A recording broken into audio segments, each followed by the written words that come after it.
Welcome to Daily Bread Bible Study. After reading today's chapter, grab your pen and paper and let's dig into scripture together. My best friend Sandy and I are walking through the Old and New Testament chapter by chapter, sharing notes and insights. Let's get started. John chapter 9 is not just a miracle story, it is a living demonstration of that claim. Jesus is in Jerusalem. Jesus mentions the pool of Siloam in verse 9, which was located on the southern end of the ancient Jerusalem near the city of David. Verses 1 through 5. As Jesus passed by, he saw a man blind from birth. Blindness in the ancient world was really difficult. There were no government assistance programs, so blind people usually depended on begging. Many were viewed as they were cursed or judged by God. Religious leaders often looked down on them. The disciples asked, "Rabbi, who sinned, this man or his parents, that he was born blind?" But Jesus corrected their thinking. He says, "Neither this man nor his parents sinned, but that the works of God should be revealed in him." Jesus was not saying that they had never sinned. What he was saying was this blindness was not caused by a specific sin.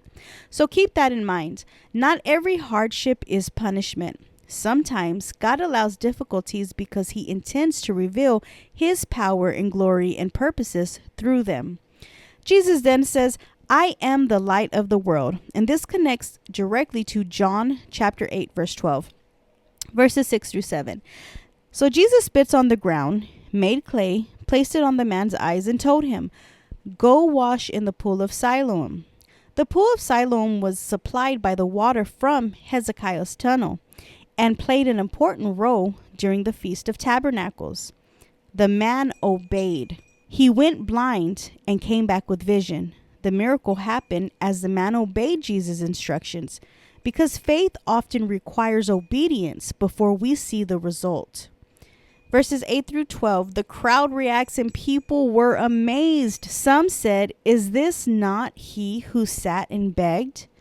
But others weren't convinced. The former blind man kept saying, "I am he."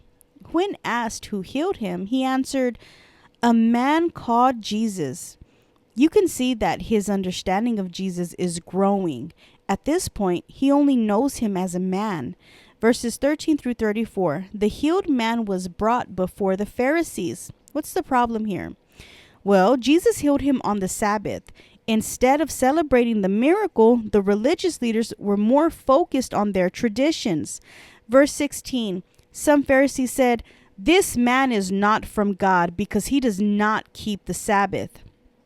Others asked, "How can a man who is a sinner do such signs?" The religious leaders were divided.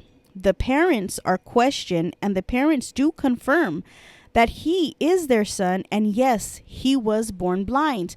But they were afraid to say anything more. Why? Why were they afraid?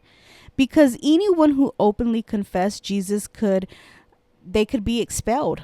So if you were confessing Jesus did this and did that, well, then they would reject you and they would expel you from the synagogue. And that was a serious punishment to the Jewish society. Verses 24 through 34, the Pharisees demanded the man to denounce Jesus, but instead, he gave one of the most famous testimonies in Scripture. Verse 25, "One thing I know, that though I was blind, now I see." He didn't have all the answers. He simply shared what Jesus had done. If you can get anything from this, get this. You do not need a theology degree to testify. Sometimes the strongest testimony is, "I know what Jesus did in my life." The Pharisee became angry and threw him out. Verse 35 through 38, Jesus found the man after he had been rejected. So notice the beautiful detail. The religious leaders cast him out while Jesus sought him out. Beautiful. Verse 35, Jesus asked, "Do you believe in the Son of God?" And the man replied, "Who is he, Lord, that I may believe in him?" And Jesus answered, "You have both seen him, and it is he who is talking to you." Verse 28, the man responded, "Lord, I believe," and he worshiped Jesus. Notice the progression. The first time he was just seen as a man and called him Jesus.